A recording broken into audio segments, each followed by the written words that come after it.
base de la GNNT, Garde nationale et nomade du Tchad, du Salamat, a un nouveau commandant. Son nom, Barkay Kore Berdei. Il remplace à ce poste le colonel Mohamed Issa Galmay, ayant totalisé 3 ans de service. Sous l'instruction du commandant de la troupe, les 2 officiers se mettent en place. Et c'est le gouverneur de la province du Salamat qui a passé le bâton de commandement au nouveau groupe. Le gouverneur a invité à cette occasion les officiers, les sous-officiers et hommes de rang à reconnaître désormais le colonel Barkay Kore Berdei comme leur chef et de lui obéir en tout ce qu'il leur commandera pour l'accomplissement de la loi et règlement.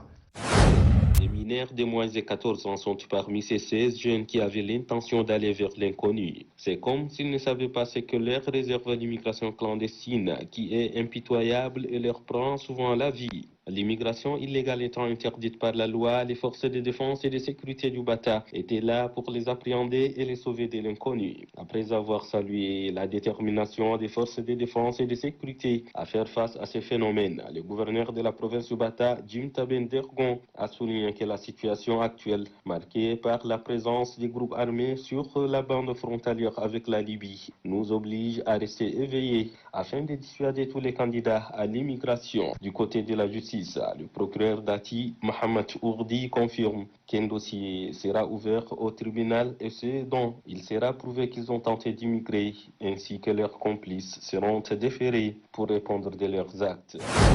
Placé sous le thème « Renforcer la gouvernance et le partenariat public-privé pour une transformation de l'agriculture tchadienne », cette campagne se propose d'apporter un cachet particulier et la promotion de la culture de maïs irrigué pour combler le déficit céréalière. La déléguée provinciale du ministère du Développement agricole, Rassem Dimadi, a dit que le développement assigné au secteur agricole est d'éliminer la faim, d'assurer la sécurité alimentaire et nutritionnelle et de contribuer à la croissance de l'économie nationale. Le chef d'antenne ANADER du centre-ouest, Issa Mohamed Saleh, a reconnu que la province, à travers ses multiples wadis et espaces cultivables, offre des opportunités pour le développement des activités agricoles. Le gouverneur du Kanem a relevé que sur le plan national, le bilan céréalier de la campagne dégage un déficit de 17 148 tonnes. J'en appelle au sens des responsabilités des producteurs, bénéficiaires des équipements de production agricole. Ils doivent donner l'exemple, être les pionniers en matière de production agricole afin de faire tâche d'huile. Cette cérémonie de lancement officiel de la campagne agricole est bouclée par la distribution des matériels agricoles aux producteurs de la province. Financé par l'Institut républicain international, une institution américaine, ce projet vise à contribuer à l'amélioration de la gouvernance démocratique au niveau provincial en renforçant les capacités des institutions publiques et l'engagement des jeunes dans la promotion de la gouvernance locale. Pour le coordinateur de l'ARMOC, Majimbe Mimo Iverson, son organisation chargée de la mise en œuvre de ce projet entend développer des actions de sensibilisation au fin d'aider les gouvernants à bien administrer et toucher les populations généralement méconnaissant des textes en vigueur.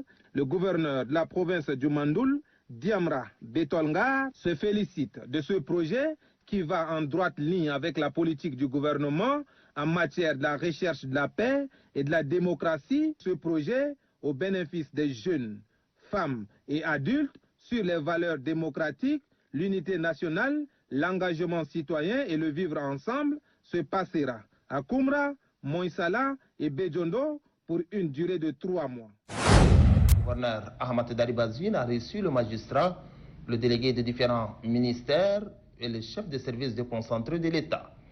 Avec le magistrat, le gouverneur Ahmad Daribazine a développé quelques aspects qui n'honorent pas la justice, surtout la lenteur des dossiers.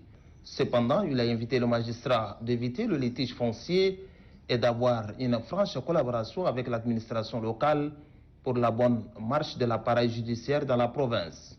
S'adressant aux délégués de différents ministères, le gouverneur a invité ses collaborateurs au travail bien fait et d'éviter d'être absents de leur poste. Le respect des horaires de travail et la franche collaboration n'ont pas été perdus de vue par le gouverneur. Le but de ces assises est d'adopter une stratégie commune pour la bonne marche de l'administration provinciale. Fort de cette raison, le gouverneur demande le concours de tout et chacun afin d'instaurer un bon climat de travail lui permettant de relever le défi. J'en suis très conscient des difficultés auxquelles vos différents services sont confrontés, à savoir le manque de personnel du travail, le manque des moyens roulants, le manque des infrastructures, l'insuffisance des crédits de fonctionnement. Toutefois, d'ores et déjà, je prendrai l'engagement de tout faire pour améliorer vos conditions de travail, mais avec l'obligation des résultats. En réponse, les différents représentants des services se disent disposés à accompagner le gouverneur dans l'accomplissement de sa lourde mission.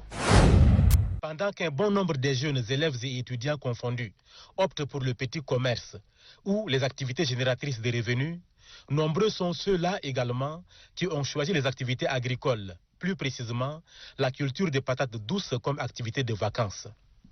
Élèves et étudiants sont à la conquête des espaces libres, tant en brousse qu'en ville, pour faire des buts pour la culture des patates douces.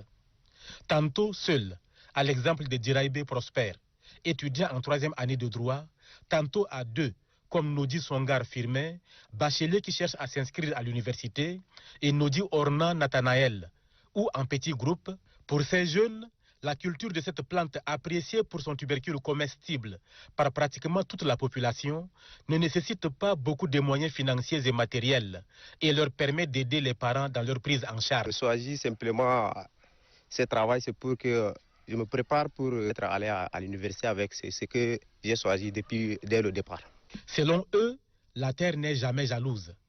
Il suffit de bannir l'oisiveté, avoir un peu de courage et de la peine pour sortir de l'état de dépendance parentale. Pour être malheureux dans la vie, il faut d'abord dormir du matin jusqu'au soir et c'est la faim qui va te réveiller. Les revenus qu'ils tirent annuellement de cette culture les aident à satisfaire leurs besoins, si minimes soient-ils.